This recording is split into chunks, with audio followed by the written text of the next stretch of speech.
तो देखिए, बिहार विधानसभा assistant post के लिए एक नया वैकेंसी आया है। तो हम इस वीडियो में इस वैकेंसी से रिलेटेड सारी चीज़ें डिस्कस करेंगे।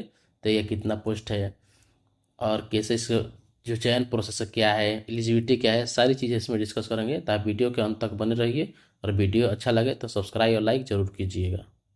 तो देखिए, अगर हम वैकेंसी डिटेल की बात करते हैं तो जो हमारा देखिए जो पोस्ट का नाम है वो ASO। इसमें हमारा टोटल 50 पोस्ट है, जिसमें जनरल के लिए एक भी पोस्ट नहीं खाली नहीं है। EWS के लिए 4 पोस्ट है, SC के लिए 13 पोस्ट है, ST के लिए 2 पोस्ट है, EBC के लिए 20 पोस्ट है और BC के लिए 11 पोस्ट है। टोटल हमारा 50 पोस्ट इसमें खाली रहेगा। तो आपका जो ASO है इसमें आपका टोटल 50 पोस्ट पर भर्ती लिया जाएगा। अगर हम असिस्टेंट केयर टेकर का बात करते हैं तो देखिए, इसमें टोटल हमारा 4 सीट खाली है, जिसमें जनरल में 2 सीट खाली है, EWS में एक भी सीट नहीं है, SC में एक भी सीट खाली नहीं है, हमारा ST में 0 सीट है, EBC में 1 सीट खाली है और BC में 1 सीट खाली है। टोटल हमारा 4 सीट है और टोटल हमारा 54 सीटों पर भर्ती आया हुआ है। अगर हम इसकी एलिजिबिलिटी की बात करते हैं, जो योग्यता है उसकी बात करते हैं, तो उम्मीदवार किसी भी मान्यता प्राप्त यूनिवर्सिटी से ग्रेजुएशन पास होना चाहिए। तो अगर आप किसी भी यूनिवर्सिटी से ग्रेजुएशन पास है, आपके पास ग्रेजुएशन का डिग्री है, तो आप इसको अप्लाई कर सकते हैं। अगर हम एज लिमिट की बात करते हैं तो न्यूनतम जो एज इसकी दिया गया है 21 वर्ष दिया गया है और अधिकतम 37 वर्ष दिया गया है। सामान्य महिला, पिछड़ा वर्ग एवं अत्यंत पिछड़ा वर्ग पुरुष और महिला के 40 वर्ष तक मैक्सिमम हो सकता है। और अनुसूचित जाति, अनुसूचित जनजाति पुरुष महिला के लिए लास्ट का जो एज है आपका 42 वर्ष तक हो सकता है। आयु की गणना आपका 1 अगस्त 2023 के आधार पर किया जाएगा। मान के चलिए, अगर 1 अगस्त 2023 को 2023 आप देख लीजिएगा, तो 1 अगस्त 2023 को अगर आप 21 वर्ष को होते हैं, आप कैलकुलेट कीजिएगा। अगर 21 वर्ष के होते हैं, इतना तारीख को 21 वर्ष के होते हैं, तो आप इसके लिए एलिजिबल है, आप अप्लाई कर सकते हैं और आपके पास ग्रेजुएशन डिग्री होना चाहिए।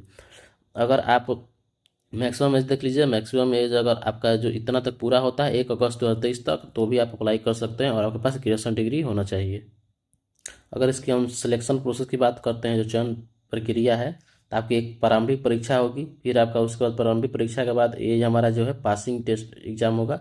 इसके बाद एक मुख्य टेस्ट होगा जो डिस्क्रिप्टिव होगा। ये आपका जो प्रारंभिक परीक्षा है ये ऑब्जेक्टिव टाइप का होगा, ये डिस्क्रिप्टिव टाइप का होगा। डिस्क्रिप्टिव का मतलब कह सकते हैं कि उसमें आपको लिखना रहेगा वर्ड में, जैसे कि आप बोर्ड के एग्जाम देते हैं तो वैसे आपको इसमें लिखना रहता है, तो वैसे ही ये मुख्य परीक्षा में आपका डिस्क्रिप्टिव टाइप रहेगा, इसमें आपको लिखना रहेगा।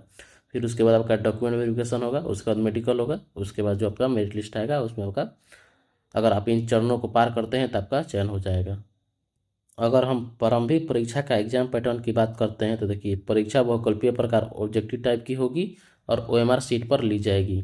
परीक्षा की अवधि 2 घंटे की होगी और कुल जो प्रश्नों की संख्या है 100 रहेगी। प्रत्येक प्रश्न 4 अंक का होगा और जो आपका टोटल परीक्षा है वो 400 अंकों की होगी। परीक्षा में निगेटिव मार्किंग का भी प्रावधान है, तो इस बात का ध्यान रखिएगा। एक अगर आप एक क्वेश्चन गलती करते हैं तो आपका एक मार्क्स है निगेटिव में चला जाएगा, तो इस बात का आप ध्यान रखिएगा। परीक्षा हिंदी और इंग्लिश दोनों में कंडक्ट की जाएगी। अगर हिंदी और इंग्लिश के प्रश्न पत्रों में कोई भिन्नता होगी तो इंग्लिश का ही प्रश्न माना जाएगा। तो देखिए, इस बात का आप इंग्लिश का भी प्रश्न, अगर ना ही इंग्लिश ना भी समझ में आता हो तो एक बार इंग्लिश का प्रश्न पढ़ लीजिए, ताकि मतलब कुछ तो समझ में आता हो। क्योंकि देखिए, ऊपर हिंदी दिया रहेगा, नीचे इंग्लिश का दिया रहेगा क्वेश्चन, ऊपर हिंदी क्वेश्चन दिया, हिंदी में क्वेश्चन दिया रहेगा और नीचे इंग्लिश में। तो एक बार दोनों पढ़ के अपना क्वेश्चन सॉल्व कीजिए ताकि कोई दिक्कत ना हो। तो ये आप समझ गए। इसमें टोटल जो प्रारंभिक परीक्षा है में टोटल 100 क्वेश्चन रहेंगे। आपका टोटल एग्जाम 400 मार्क्स का रहेगा। इसमें नेगेटिव एक -1 रहेगा। अगर आप एक क्वेश्चन गलती करते हैं तो आपका -1 कट जाएगा। इसकी जो टाइम है, जो 2 घंटे की 2 आवर के आपका मिलेगा, समय मिलेगा इस परीक्षा के लिए। अगर हम इसके विषय की बात करते हैं तो देखिए, आपका सामान्य अध्ययन में 40 प्रश्न रहेंगे, सामान्य विज्ञान एवं गणित से आपका 30 प्रश्न रहेंगे और जो का मानसिक क्षमता एवं जांचता एवं तार्किक जो है आपका जो रीजनिंग एंड एबिलिटी से आपका 30 क्वेश्चन रहेंगे। तो यहाँ पर 30 30 60 + 40 आपका 100 क्वेश्चन हो जाते हैं। तो देखिए, किस यहाँ पर सामान्य अध्ययन का वेटेज ज़्यादा है, तो ध्यान दीजिएगा उस पर। ऐसे तो सभी पर ध्यान देना पड़ेगा। और तक यहाँ पर लिखा है, प्रारंभिक परीक्षा में उत्तीर्ण होने के लिए सामान्य वर्ग को 40%, पिछड़ा वर्ग को 36.5%, अत्यंत पिछड़ा वर्ग को 34% और अनुसूचित जनजाति तथा दिव्यांग उम्मीदवारों को 32% अंक लाने होंगे, अन्यथा वे प्रतियोगिता से बाहर हो जाएंगे। तो देखिए, जो आपका जो प्रारंभिक परीक्षा होगा उसमें जनरल के 40% लाना होगा और जो है हमारा OBC के लिए जो आप 36.5% मतलब बीसी के लिए हमारा 36% और ईबीसी के लिए हमारा 34%, और जो हमारा एसटी एससी वगैरह के दिव्यांग के लिए 32% अंक लाना होगा, तभी आप मुख्य परीक्षा दे सकते हैं। इसमें दो परीक्षा लिया जाएगा। तो ये आपका जो मुख्य परीक्षा, सॉरी, ये जो प्रारंभिक परीक्षा है, प्रारंभिक परीक्षा में आपका इतना इतना परसेंट लाकर आपको पास होना पड़ेगा, तभी आप मुख्य परीक्षा के लिए एलिजिबल होंगे, उसके लिए फार्म भर भर पाएंगे।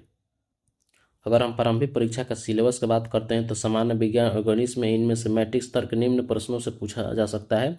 सामान्य विज्ञान से आपका भौतिक विज्ञान, रसायन विज्ञान और जीव विज्ञान पूछा जाएगा। गणित से आपका संख्या पद्धति संबंधित प्रश्न, फिर आपका पूर्ण संख्याओं का अभिकलन, दशमलव और भिन्न संख्याओं के बीच परस्पर संबंध, मूलभूत अंकगणितीय संक्रियाएं, फिर आपका प्रतिशत, अनुपात तथा समानुपात, औसत ब्याज एवं लाभ हानि, ये सबसे आपका प्रश्न पूछा जाएगा।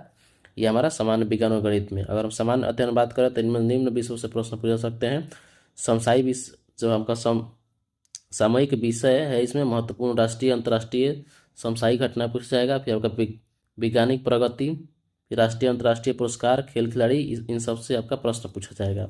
अगर हम भारत और उनके पड़ोसी देश, ये जो समान अध्ययन में, ये तो हमारा समसामयिक विषय हो गया आपका। और भारत उनके पड़ोसी देश, तो इनमें आपको पड़ोसी देशों का इतिहास पूछा जाएगा। भारत में बिहार का इतिहास पूछा जाएगा। संस्कृति, भूगोल, आर्थिक परिदृश्य, कृषि तथा प्राकृतिक संसाधनों का प्रमुख विशेषता है, ये सब प्रश्न पूछा जाएगा। भारत का संविधान एवं राजनीति प्रणाली, फिर भारत के संवैधानिक एवं संसदीय प्रणाली का उद्भव एवं क्रमिक विकास, ये सबसे प्रश्न पूछा जाएगा। हमारा पंचायती राज है, सामुदायिक विकास, पंचवर्षीय योजना, भारत का स्वतंत्रता आंदोलन एवं आंदोलन में बिहार का योगदान, इन सबसे प्रश्न पूछा जाएगा।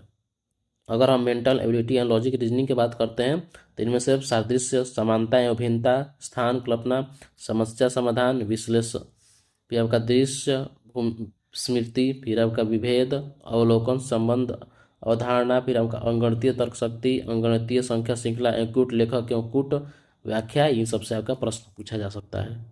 तो अगर आप जो है प्रारंभिक परीक्षा पार कर लेते हैं तो आपको एक मुख्य जो है परीक्षा देना होगा। ये परीक्षा आपका प्रारंभिक परीक्षा में सफल अभ्यर्थियों को मुख्य परीक्षा हेतु अलग से आवेदन फॉर्म भरवाया जाएगा। मुख्य परीक्षा हेतु अलग से नोटिफिकेशन जारी किया जाएगा। परीक्षा वर्णात्मक प्रकार, मतलब डिस्क्रिप्टिव टाइप की होगी। तो जो आप अगर जब प्रारंभिक परीक्षा में पास होते हैं तो आपके लिए मुख्य परीक्षा के लिए एलिजिबल हो पाएंगे पास होने के बाद, और उसके लिए अलग से फॉर्म भरा जाएगा और ये परीक्षा डिस्क्रिप्टिव होगी।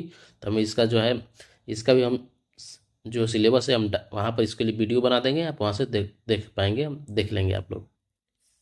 अगर हम देखिए सैलरी की बात करते हैं तो जो है हमारा सहायक प्रशाखा पदाधिकारी के जो हम सैलरी की बात करते हैं पहले, तो यहाँ पर सहायक पदाधिकारी के पद पर चयनित उम्मीदवार की सैलरी की शुरुआत 44,900 से प्लस भत्ते में प्रतिमाह होगी। जो आपका भत्ता है, मतलब ये तो आपका बेसिक सैलरी हो गया।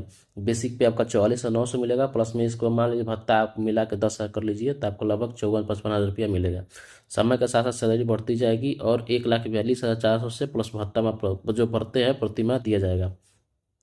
बेसिक सैलरी के अलावा विभिन्न प्रकार के भी भत्ते मिलेंगे, जैसे महंगाई भत्ता हो गया, ट्रांसपोर्ट हो गया आपका, फिर आपका होम रेंट अलाउंस हो गया, मेडिकल सुविधा, ये सब दिया जाएगा। मतलब आपका बेसिक पे के अलावा ये सब दिया जाएगा अलग से। अगर हम असिस्टेंट केयर टेकर की बात करते हैं सैलरी का, तो सहायक अवधायक के पद पर चयनित उम्मीदवार की सैलरी की शुरुआत 25,500 प्लस भत्ते में प्रतिमाह लगभग 35,000 रुपया, 34-35,000 रुपया आपको मिलेगा, ये भत्ता वगैरह मिलाकर। समय के साथ साथ सैलरी 81,000 प्लस जो भत्ता है प्रतिमाह मिलेगी।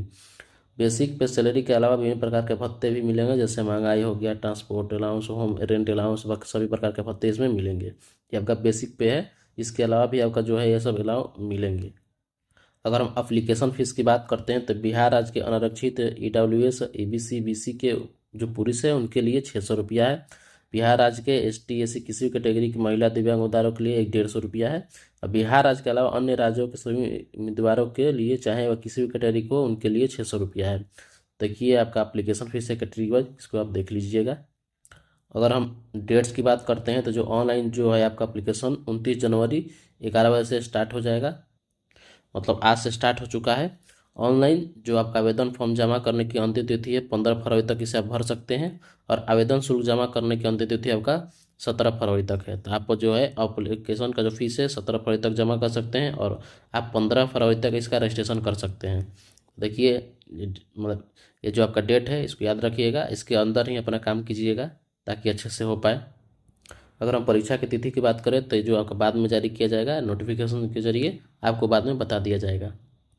अगर हम डॉक्यूमेंट्स की बात करते हैं तब जो फॉर्म भरने में क्या क्या डॉक्यूमेंट्स लगेगा, देखिए आपका मोबाइल नंबर रहेगा, ईमेल आईडी मांगा जाएगा, फोटो, सिग्नेचर होना चाहिए, एजुकेशन डॉक्यूमेंट जो आपका है ग्रेजुएशन का जो सर्टिफिकेट है, 10th का जो भी है, इसमें सब एजुकेशन डॉक्यूमेंट मांगा जाएगा। जाति प्रमाण पत्र मांगा जाएगा। अगर आप EWS OBC BC ST वगैरह से है तो आपको जाति प्रमाण पत्र मांगा जाएगा। ID प्रूफ जो भी आपका आधार कार्ड वगैरह है वो मांगा जाएगा। अगर यहाँ पर इंस्ट्रक्शन देखते हैं तो देखिए बोला गया है, अभ्यर्थी को सचेत किया जाता है कि आवेदन करने से पहले बिहार विधानसभा असिस्टेंट वैकेंसी 2024 का ऑफिशियल नोटिफिकेशन को भली भांति पढ़ ले, सभी शर्तों को पूरा करने की स्थिति में ही आवेदन करें। देखिए एक बार आवेदन करने से पहले इसका जो है फुल नोटिफिकेशन पढ़ लीजिएगा ताकि कोई दिक्कत ना हो। जो है नोटिफिकेशन का लिंक हम अपने डिस्क्रिप्शन बॉक्स में डाल देंगे, आप वहाँ से जाकर डाउनलोड करके पढ़ सकते हैं। केवल ऑनलाइन आवेदन ही स्वीकार किए जाएंगे, अन्य किसी माध्यम से आवेदन स्वीकार नहीं किया जाएगा। अभ्यर्थियों को आयोग की वेबसाइट पर जाकर ऑनलाइन आवेदन कर सकते हैं। तो देखिए सेवा केवल ऑनलाइन आवेदन स्वीकार किए जाएंगे। तो हम जो है एप्लीकेशन का लिंक अपने डिस्क्रिप्शन बॉक्स में डाल देंगे, आप वहाँ से जाकर आवेदन कर सकते हैं। तो अगला पॉइंट देखते हैं। तो ऑनलाइन आवेदन फॉर्म में सभी जानकारी आपको ध्यानपूर्वक सही से ही भरना है। जो भी आपका सर्टिफिकेट पे डिटेल है वहीं आपको डिटेल देना है एप्लीकेशन फॉर्म में, ताकि बाद में कोई दिक्कत ना हो। आवेदन पत्र में अपना मोबाइल नंबर और ईमेल आईडी ही दर्ज करें, क्योंकि भविष्य में इस भर्ती से संबंधित कोई भी जानकारी आपके द्वारा दर्ज किए गए ईमेल आईडी और मोबाइल नंबर पर भेजी जा सकती है। तो जो भी अपना मोबाइल नंबर ईमेल आई डालिएगा वो अपना ही डालिएगा जो एक्टिव हो, ताकि उस पर कोई नोटिफिकेशन या SMS आए तो आपको प्राप्त हो सके। आवेदन फॉर्म जब भरते समय प्राप्त हुआ यूजर नेम और पासवर्ड, जो आप जब आवेदन अप्लाई कीजिएगा तो उसमें एक यूजर नेम और पासवर्ड जनरेट होगा, भी उस सुरक्षित रख लीजिए, ताकि बाद में रिजल्ट देखने समय या एडमिट कार्ड डाउनलोड करने के लिए बहुत ज़रूरी है, इसका ज़रूरत पड़ेगा तो उसको अपने पास रख लेना है। अंत में आवेदन फॉर्म सबमिट करने के बाद अभ्यर्थी आवेदन फॉर्म को डाउनलोड कर उसका प्रिंट आउट निकाल कर अपने पास सुरक्षित रखें। तो ये जो भी आपका जो एप्लीकेशन जब आप सबमिट करते हैं तो उसके बाद एक प्रिंट आउट निकलता है रिसिप्ट के तौर पर, तो उसे अपने पास रख लेना है। उस पर आपका जो एप्लीकेशन ID है बहुत काम का होता है, तो उसको सुरक्षित अपने पास रखना ताकि भविष्य में काम आ सके। Thank you very much.